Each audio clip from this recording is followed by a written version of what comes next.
Boss TV ವೀಕ್ಷಕರೆಲ್ಲರಿಗೂ Manjunath Bhat ಗುರುಜಿ ಮಾಡುವ ನಮಸ್ಕಾರಗಳು. June ಮಾಸ ಭವಿಷ್ಯ ಮೇಷರಾಶಿ.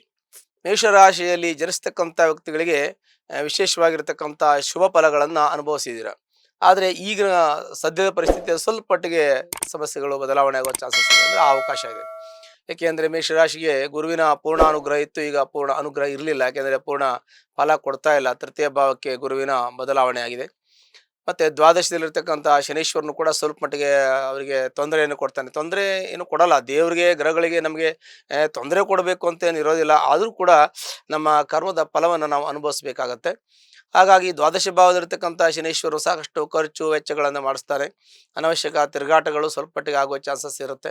ಆದರೂ ಕೂಡ ಮೇಷರಾಶಿಯವರಿಗೆ ಸ್ವಲ್ಪ ಹಠ ಜಾಸ್ತಿ, ಕೋಪ ಜಾಸ್ತಿ, ಈ ಥರ ಎಲ್ಲ ಇರುತ್ತೆ.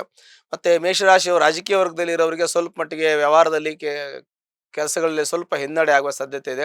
ಆರ್ಥಿಕವಾಗಿ ಸ್ವಲ್ಪ ಮಟ್ಟಿಗೆ ಹಿನ್ನಡೆ ಆಗುವ ಸಾಧ್ಯತೆ, ಅಂದರೆ ಬಿಸ್ನೆಸ್ ಮಾಡ್ತಾ ಇದ್ರೆ ಬಿಸ್ನೆಸ್ ಸ್ವಲ್ಪ ನಿಮಗೆ ಹಿನ್ನಡೆ ಆಗೋದು, ಮತ್ತು ಇನ್ನು ಕೆಲವೊಂದಷ್ಟು ಆರ್ಥಿಕ ಸಂಕಷ್ಟ ಬರುವಂಥ ಸಂದರ್ಭ ಇರುತ್ತೆ.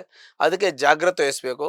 ಸಂದರ್ಭ ಇರುತ್ತೆ ಅಂತ ಮಾತ್ರ ಅದು ಬರುತ್ತೆ ಅಂತೇನೂ ಅಲ್ಲ, ಬರುವ ಸಾಧ್ಯತೆಗಳು ಇರೋದ್ರಿಂದ ಅದಕ್ಕೆ ಸ್ವಲ್ಪ ಜಾಗ್ರತೆ ವಹಿಸಿ ಮುಂಜಾಗ್ರತೆಯಿಂದ ನೀವು ಕ್ರಮವನ್ನು ಕೈಗೊಂಡ್ರೆ ಅಂತಹ ಸಮಸ್ಯೆಗಳು ನಿಮಗೆ ಆರ್ಥಿಕ ಸಂಕಷ್ಟದಿಂದ ಪಾರಾಗೋದಕ್ಕೆ ಅದು ಅನುಕೂಲ ಆಗುತ್ತೆ.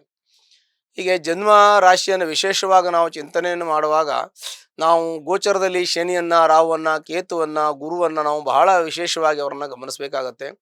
ಮಿಕ್ಕುಳಿದ ಗ್ರಹಗಳು ವರ್ಕ್ ಮಾಡೋದಿಲ್ಲ, ಕೆಲಸ ಮಾಡಲ್ಲ ಅಂತಲ್ಲ, ಆದರೂ ತಾತ್ಕಾಲಿಕವಾಗಿ ಕೆಲಸವನ್ನು ಮಾಡುತ್ತೆ. ಇದು ನಿರಂತರವಾಗಿ ಕೆಲಸವನ್ನು ಮಾಡೋದು, ಅಂದರೆ ಈ ಗ್ರಹಗಳು ಸ್ಥಾನದಲ್ಲಿ ಒಂದೊಂದು ಭಾವದಲ್ಲಿ ತುಂಬ ವರ್ಷಗಳ ಕಾಲ ಇರೋದ್ರಿಂದ ಸ್ವಲ್ಪ ಹೆಚ್ಚಿನ ಒಂದು ಫಲವನ್ನು ನೀಡುತ್ತೆ ಅನ್ನೋದು ಶಾಸ್ತ್ರ.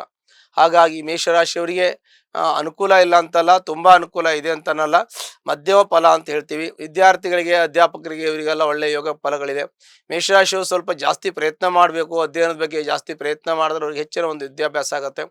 ಮೇಷರಾಶಿಯವರಿಗೆ ಬಿಸ್ನೆಸ್ ಆದರೆ ಎಲೆಕ್ಟ್ರಿಕ್ ಮಾಡ್ಬೋದು, ಎಲೆಕ್ಟ್ರಾನಿಕ್ಸ್ ಮಾಡ್ಬೋದು, ಪೆಟ್ರೋಲ್ ಬಂಕನ್ನು ಪರ್ಚೇಸ್ ಮಾಡ್ಬೋದು, ಆಯಿಲ್ ಬಿಸ್ನೆಸ್ ಮಾಡ್ಬೋದು. ಈ ಥರ ಬಿಸ್ನೆಸ್ಗಳನ್ನು, ಕೆಲವೊಂದಷ್ಟು ಬಿಸ್ನೆಸ್ಗಳನ್ನು ಮೇಷರಾಶಿಯವರು ಮಾಡ್ಬೋದು. ಆದರೆ ದ್ವಾದಶದಲ್ಲಿರ್ತಕ್ಕಂಥ ಶನಿಯು ನಷ್ಟ ಮಾಡೋ ಸಾಧ್ಯತೆ ಇದೆ. ನಿಮ್ಮ ಜಾತಕವನ್ನು ಪರಿಶೀಲನೆ ಮಾಡ್ಕೋಬೋದು. ಇನ್ನು ಮೇಷರಾಶಿಯಲ್ಲಿ ಜನಿಸ್ತಕ್ಕಂಥ ವ್ಯಕ್ತಿಗಳಿಗೆ ಹಠ, ಕೋಪ ಸ್ವಲ್ಪ ಮಟ್ಟಿಗೆ ಇರುತ್ತೆ. ಮಕ್ಕಳಿಗೂ ಕೂಡ ಇರುತ್ತೆ. ಅವ್ರ ಮಕ್ಕಳು ಕೂಡ ಸ್ವಲ್ಪ ಅದೇ ಒಂದು ಗುಣಧರ್ಮವನ್ನು ಹೊಂದಿರ್ತಾರೆ. ಹಾಗಾಗಿ ಅಧ್ಯಯನದ ಬಗ್ಗೆ ಮಕ್ಕಳು ಭಾಳ ಜಾಗ್ರತೆ ವಹಿಸಬೇಕು. ದಾಂಪತ್ಯದಲ್ಲಿ ಸುಖ, ಸಂತೋಷ, ನೆಮ್ಮದಿ ಎಲ್ಲ ಇರುತ್ತೆ. ಅದು ಸಣ್ಣ ಪುಟ್ಟ ತೊಂದರೆಗಳಿದ್ದರೆ ಕುಳಿತು ಮಾತಾಡ್ಕೊಳ್ಳುವಂಥದ್ದಂಥ ಮುಖ್ಯವಾಗಿರತಕ್ಕಂಥ ತೊಂದರೆಗಳೇನು ಆಗಲಿಕ್ಕಿಲ್ಲ. ಇನ್ನು ಪಾರ್ಟ್ನರ್ಶಿಪ್ಪಲ್ಲಿ ಬಿಸ್ನೆಸ್ ಮಾಡೋರು ಇರ್ತಾರೆ. ಅಂದರೆ 2 ಜನ, 3 ಜನ, 5 ಜನ, 10 ಜನ ಸೇರಿ ಗ್ರೂಪಲ್ಲಿ ಸೇರಿ ಒಂದು ಬಿಸ್ನೆಸ್ ಮಾಡೋದಾಗಲಿ, ಸಂಘ ಸಂಸ್ಥೆಗಳನ್ನು ನಡೆಸೋದಾಗಲಿ, ಈ ಥರದ್ದು ಕೆಲವೊಂದಷ್ಟು ಇರುತ್ತೆ. ಅಂಥದ್ದೇನಾದ್ರು ಇದ್ದರೆ ಅದರಲ್ಲಿ ಸ್ವಲ್ಪ ಮಟ್ಟಿಗೆ ಅನಾನುಕೂಲ ಇದೆ. ಅಂದರೆ ತುಂಬ ಬೆಳವಣಿಗೆ ಇಲ್ಲ, ಅನುಕೂಲ ಇದೆ ಅನ್ನೋಕ್ಕಿಂತ ಮುಖ್ಯವಾಗಿ ತುಂಬ ಬೆಳವಣಿಗೆ ಇಲ್ಲ. ಅದನ್ನು ಕೂಡ ಸ್ವಲ್ಪ ನೋಡಿಕೊಂಡು ಮಾಡಿಕೊಂಡು ತಾವೆಲ್ಲ ಸರಿಯಾಗಿ ಕೂತು ಮಾತಾಡಿಕೊಂಡು ಮಾಡೋದು ಒಳ್ಳೆಯದು. ಈ ಬಿಸ್ನೆಸ್ ಪಾರ್ಟ್ನರ್ ಆಗಿದ್ದರೆ ನಿಮಗೆ ಆರ್ಥಿಕ ಸಂಬಂಧಪಟ್ಟದ್ದು.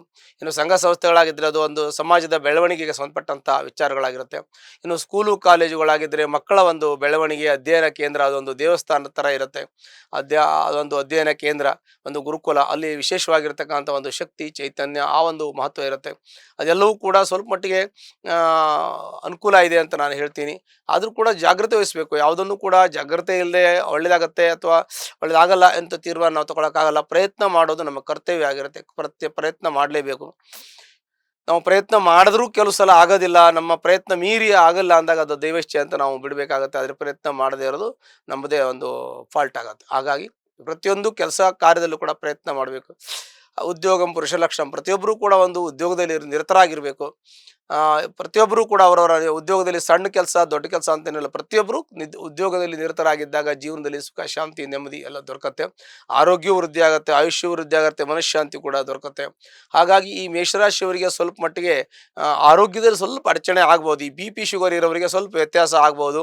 ಮತ್ತು ಶೀತಕ್ಕೆ ಸಂಬಂಧಪಟ್ಟಂಥ ಸ್ವಲ್ಪ ಶೀತ ಹೆಚ್ಚಾಗೋದು, ಉಷ್ಣ ಹೆಚ್ಚಾಗೋದು, ಈ ರೀತಿ ಆಗ್ಬೋದು. ಬೇರೆ ಎಲ್ಲ ಅವರಿಗೆ ಚೆನ್ನಾಗಿರುತ್ತೆ. ಕೋರ್ಟು ಕಚೇರಿ, ವ್ಯಾಜ್ಯದಲ್ಲಿ ಶತ್ರು ಧ್ವಂಸ ಆಗುವಂಥ ಯೋಗ ಇದೆ. ಇನ್ನು ಪಿತ್ರಾಯತ ಆಸ್ತಿ ವಿಚಾರದಲ್ಲಿ ಅವರಿಗೂ ಕೂಡ ಅದು ಸ್ವಲ್ಪ ಅನುಕೂಲ ಆಗುವಂಥದ್ದು ಕಂಡು ಬರುತ್ತೆ. ಇನ್ನು ಮನೆ ಕಟ್ಟೋರಿಗೆ ಮನೆ ಕಟ್ಟುವಂಥ ಯೋಗಗಳು ಕಂಡು ಬರ್ತದೆ. ಇನ್ನು ದಾಂಪತ್ಯ ಸುಖ, ಶಾಂತಿ, ನೆಮ್ಮದಿ, ಆಮೇಲೆ ವಾಹನ ಸುಖಗಳು ಇದೆ, ಗೃಹ ಸುಖ ಇದೆ, ತಂದೆ ತಾಯಿನ ಸುಖ, ಎಲ್ಲ ರೀತಿಯ ಸುಖ ಶಾಂತಿಗಳು ಕಂಡು ಬರುತ್ತೆ. ಹಾಗಂತ ಇವರಿಗೆ ಪೂರ್ತಿಯಾಗಿರ್ತಕ್ಕಂಥ ಶುಭ ಫಲಗಳಿದೆ ಅಂತ ಆಗಲ್ಲ, ಮಧ್ಯಮ ಫಲ ಇದೆ ಅಂತ ಹೇಳ್ತೀವಿ. ಯಾಕೆಂದರೆ ಗುರುವಿನ ಬಲ ಇಲ್ಲ, ಇನ್ನು ಎರಡನೇದಾಗಿ ಶನಿಯು ಕೂಡ ಅವರಿಗೆ ದ್ವಾದಶದಲ್ಲಿರೋದು. ಆದರೆ ಏಕಾದಶಿಯಲ್ಲಿರ್ತಕ್ಕಂಥ ರಾಹು ಎಲ್ಲ ರೀತಿಯ ಅನುಕೂಲವನ್ನು ಮಾಡ್ತಾನೆ, ಬರೋ ಸಮಸ್ಯೆಗಳನ್ನೆಲ್ಲ ಪರಿಹಾರ ಮಾಡ್ತಾನೆ. ಏಕಾದಶಿಯಲ್ಲಿರ್ತಕ್ಕಂಥ ರಾಹುಗೆ ನಾವು ಶುಭಫಲವನ್ನೇ ಹೇಳಬೇಕು. ಹಾಗಾಗಿ ಒಳ್ಳೆಯ ಫಲಗಳನ್ನು ಅನುಭವಿಸುವಂಥವ್ರಿಗೆ ಸಾಮಾನ್ಯವಾಗಿ ಈ ಒಂದು ಮೇಷರಾಶಿಯವರಿಗೆ ಮಧ್ಯಮ ಫಲ ಅಂತ ನಾವು ಹೇಳಬೇಕು. ಇನ್ನು ನಾವು ಈ ಒಂದು ರಾಶಿಯವರಿಗೆ ಏನಾದ್ರು ತೊಂದರೆ ಇದ್ದರೆ ನಿಮ್ಮ ಜಾತಕವನ್ನು ಪರಿಶೀಲನೆ ಮಾಡ್ಕೊಳ್ಳಿ ಅಂತ ನಾವು ಹೇಳ್ತೀವಿ. ಮತ್ತು ನಿಮ್ಮ ಜಾತಕದಲ್ಲಿ ಯಾರು ಕಷ್ಟದಲ್ಲಿದ್ದರೆ ಅದಕ್ಕೆ ಸಂಬಂಧಪಟ್ಟಂತಹ ಪರಿಹಾರವನ್ನು ಹತ್ತಿರಲಿರ್ತಕ್ಕಂಥ ಅಮ್ಮನವರ ದೇವಸ್ಥಾನಕ್ಕೆ ಹೋಗಿ ಮಂಗಳವಾರ ದಿನ ಒಂದು ಕುಂಕುಮಾರ್ಚನೆ ಮಾಡೋದ್ರಿಂದ, ನಿಮ್ಮ ಶ್ರದ್ಧೆ ಭಕ್ತಿಯಿಂದ ಪ್ರಾರ್ಥನೆ ಮಾಡ್ಕೊಳ್ಳೋದ್ರಿಂದ ನಿಮ್ಮ ಎಲ್ಲ ಕಷ್ಟಗಳು ದುಃಖಗಳು ಪರಿಹಾರ ಆಗುತ್ತೆ. ಶುಭವಾಗಲಿ. ಲೇಟೆಸ್ಟ್ ಹಾಗೂ ಇಂಟ್ರೆಸ್ಟಿಂಗ್ ಸುದ್ದಿಗಳಿಗಾಗಿ ಬಾಸ್ ಟಿವಿ ಕನ್ನಡ ಚಾನೆಲ್ನ ಸಬ್ಸ್ಕ್ರೈಬ್ ಮಾಡಿ. ಹಾಗೆಯೇ ಬೆಲ್ ಐಕಾನ್ ಪ್ರೆಸ್ ಮಾಡಿ. ಇದರ ಜೊತೆಗೆ ಫೇಸ್ಬುಕ್, ಇನ್ಸ್ಟಾಗ್ರಾಮ್, ಎಕ್ಸ್ನಲ್ಲೂ ಮಿಸ್ ಮಾಡದೆ ಫಾಲೋ ಮಾಡಿ.